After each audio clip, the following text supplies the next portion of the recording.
If you don't understand EV, you don't understand trading. In this video, I'm going to go over a single mathematical concept that separates profitable traders from the 90% who lose.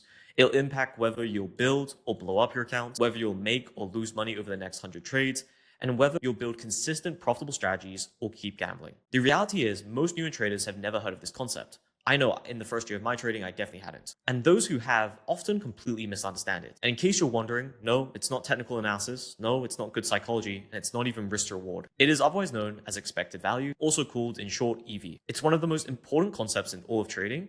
So what exactly is it?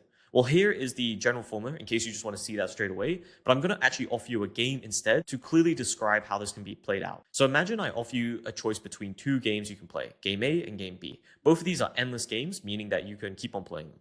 Now, game one, you have an 80% chance to win $100, and game two, you have a 20% chance to win $500. Which do you really choose? Take a moment, think about which one you would just inherently pick. Now, most people, especially people that are newer to trading or maybe even haven't heard of trading, would normally side towards game A. An 80% chance of winning feels good, it feels safe, and it more feels like the sure thing, right? Like if I have an 80% chance, that means most of the time I'm going to be winning. And inherently, there's nothing actually wrong with that feeling. Your brain is doing exactly what it's evolved to do. We're wired with very powerful cognitive biases, and one of the strongest is called loss aversion. This is where the pain of losing money feels twice as bad as the pleasure of gaining the same amount. There's actually quite a lot of studies on this particular topic, and if you've been trading maybe for a year or two, you could probably relate to the feeling where, let's say you lose $50. If you make $50, it doesn't feel anywhere near as bad as losing the $50. Most of the time, you'd have to win $100 for it to feel somewhat similar on an emotional level. Our minds are evolved for survival, not trading profits. When avoiding predators, we're using deterministic thinking, which means, bear equals danger and run away. But markets require probabilistic thinking, the ability to weigh uncertain outcomes against each other. And in normal survival, this isn't really the case. Basically, if you see danger, you're not really gauging how dangerous that is. Obviously, nowadays, people do that a bit more, but if you saw a bet, you're pretty much just running. Your brain isn't just seeing an 80% chance to win. It's desperately trying to avoid that 20% chance of feeling the pain of getting absolutely nothing. Or in trading, you'd also be losing, but we'll go over that example in just a second. This is primarily the human choice, but it's definitely not the trader's choice. So what would a professional trader actually think about when asked this question? They would be thinking about, well, if I can play this game 100 times, 1,000 times, which is the better one to exploit over that time horizon? To answer that, they use expected value. Now, this formula is actually very straightforward. It's primarily the probability of winning, so your win percentage, times the win amount, and then you have the probability of losing times the loss amount. So we can calculate this for both games. We have an 80% chance of winning $100, and we have a 20% chance of winning absolutely nothing. So our expected value is $80. And in game B, we have a 20% chance of winning $500 and an 80% chance of winning absolutely nothing.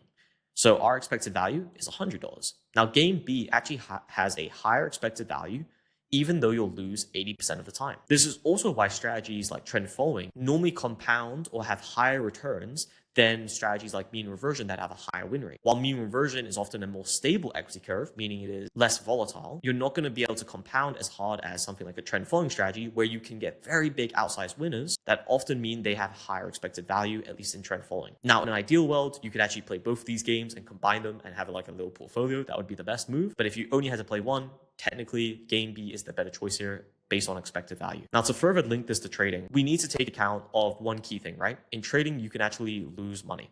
In this game scenario, you couldn't. So how would you account for that in the formula? Very simple change. All you're doing is win rate times average win, loss rate times average loss. If the number is positive over a large amount of trades, so let's say 100, 200, maybe 1,000, you'll make money. And if it's negative, you'll eventually lose everything, or you'll at least be in a steep drawdown. Keep in mind, you still do need consistent risk management. This is quite typical pretty much for any performance metric in trading, such as like the Sharpe ratio. You could have a very high Sharpe ratio, but if you oversize or over leverage on one particular trade and blow up the whole account, doesn't matter if you had a 5 Sharpe ratio. So why do we obsess over expected value in trading? Because most traders are focused on the next trade and that's it. They think, will this next trade make me money? Or, how best to make this next trade, give me as much money as possible. But that ultimately is the wrong question. The right question is, do you have an edge that will make money over the next 100 trades, 1,000 trades? Now, this is the law of large numbers basically visualized via a coin toss. So it's the coin toss average outcomes versus the number of tosses. As we can see, the more coin tosses that are done, so around 2,000, we're getting to the expected value. So you can see it irons out where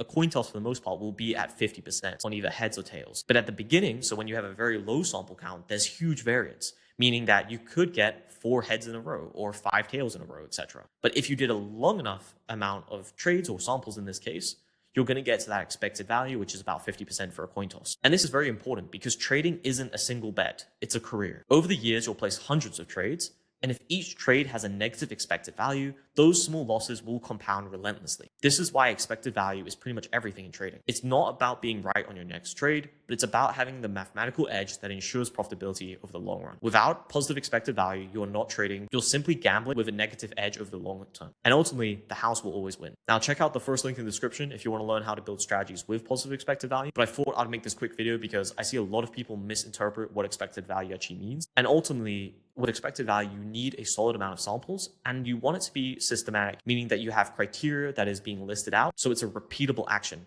If each trade that you're measuring expected value for is completely different, that isn't expected value. You're basically creating a random metric for that particular subsection of trades. You want a repeatable process where each trade is being taken using the same criteria, and then you're measuring the expected value over that.